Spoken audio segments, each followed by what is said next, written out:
Hey guys, Pastor Ben here with another review and reflection. Today I want to talk about a book I finished listening to on audiobook a couple weeks ago by Annie Dillard called The Writing Life. So this is a fairly short book that she wrote, a book of essays on writing, The Writing Life, in 1989. It won the Pulitzer Prize and is a fascinating book. I listened to a great audiobook version, very well narrated and produced, and found it very interesting. One thing I will say, and I think I've probably gone about this kind of backwards, I've come across the name of Annie Dillard before. I think we have a couple of her books in our bookshelf on the other room. I have not read any of Annie Dillard, so I haven't read her novels and things. Her most famous one was The Pilgrim of Tinker Creek, published in 1974, which she won awards for. And she's written a number of books since then. She taught literature for many years and is still producing as a writer today. But I've not read any of her work. I just had come across the name, saw this audiobook, and thought I'll listen to it. And I did enjoy it, although I will say, you know, getting someone's take on how they do their craft without sort of seeing examples of their work creates an interesting disconnect. So I imagine someone who had read more of her actual novels and things would maybe get even more out of this book than I did. But even without that background in Dillard's writing, I found this book very interesting.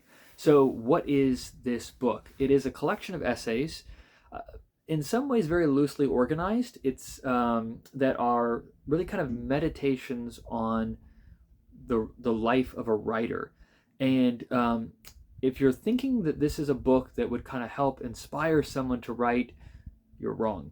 Dillard seems to be really trying to, as one reviewer put it, it's sort of a metaphorical deglamorization of what it means to be a writer. She is constantly talking about the challenges that writers face, the difficulty of writing. She depicts the work of writing as this kind of painful, difficult, laborious process where you're constantly fighting against just the mundane difficulties and distractions and red herrings and false starts and all of this that accompany writing life. So some people have this idea of writing as kind of being this, this incredible spiritual experience where you're just hit with inspiration and the story comes out. And Dillard paints a very different picture. She piles up all of these metaphors and images and examples from her own life and from the lives of other writers to depict writing as this kind of almost miserable endeavor that no one should pursue. And yet, obviously, she's a writer herself, and she recognizes there are certain people who can't not write. And so as they labor in writing, this is what writing is going to look like. One of the metaphors that she ends up kind of giving and developing later in the book, kind of the last chapter of the book, is she tells the story of this man that she met who was an amazing trick pilot, and he could fly these planes and do all of these amazing stunts and acrobatics, and the crowd would just sit there and be mesmerized and amazed at all that he was able to do in a plane. And then she talks about having the experience of getting to fly in the plane with him later on, and what it was like to actually be, in the cockpit. And she said, what was amazing was it was this difficult process. He's fighting against the limitations of nature and the forces of gravity and getting these headaches, and his vision is blurred, and he's not even able to see what he's actually producing. People on the ground can see it and glory in it, but he's going through all these contortions and things to produce something that he doesn't even get to experience in one sense. And that's kind of her metaphor for what writing is like. And that story ends with the trick pilot trying an overly ambitious stunt one day that ends with his death, which is kind of her metaphor for the writing life. So as you can see, it's kind of a strange book in one sense for a writer to write. And it's a book that other writers could find discouraging in one sense. And I think part of her goal is to discourage people who have a kind of overly simplistic, sanitized view of what it means to be a writer. And I would kind of expand that and say, I think what she says about, about creative work and craft is using writing as the example, but there's probably many other crafts we could give. I think for myself, as someone who, I don't spend a lot of time writing, but I spend a lot of time wrestling with ideas and truths and texts, and then working out how to communicate those to other people in teaching or in preaching or videos or whatever it might be. And I think the finished product, I hope, doesn't look laborious, but the process is laborious. And I think it's been often said that if something, if you can make something look simple when it's not, that's the mark of really beginning to learn your craft. And that's something that any of us who are involved in creative work, maybe it's videography, maybe it's writing, maybe it's in pottery or painting, or maybe it's in woodworking, or maybe it's in teaching or in preaching or something like that.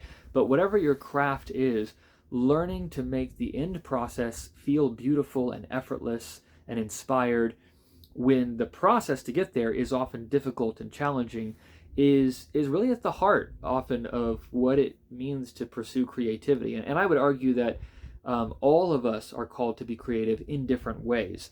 So there's something there to wrestle with in terms of how Dillard conceives of what it means to be creative.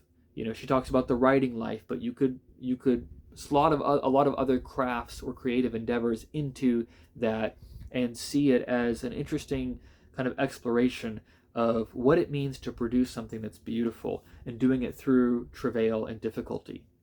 So it was an interesting book to kind of read, both to get a window into how people can experience writing, and also to think about the implications or applications of that to other kinds of creative work.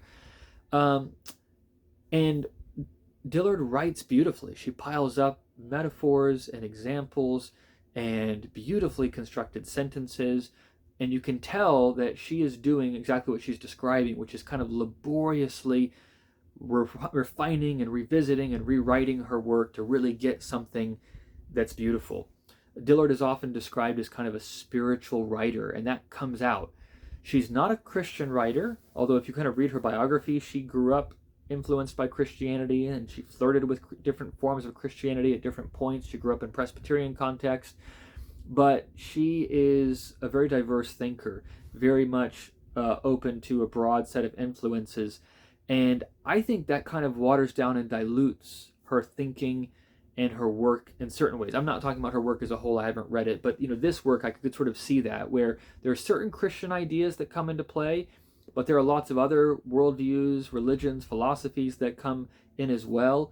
And I think the effect of that is not to give a kind of beautiful breadth, but just to kind of water down or muddy the thinking or the approach. And that's one of the things that you're kind of left with, I think, at the end of the book is, so what exactly is the value of writing?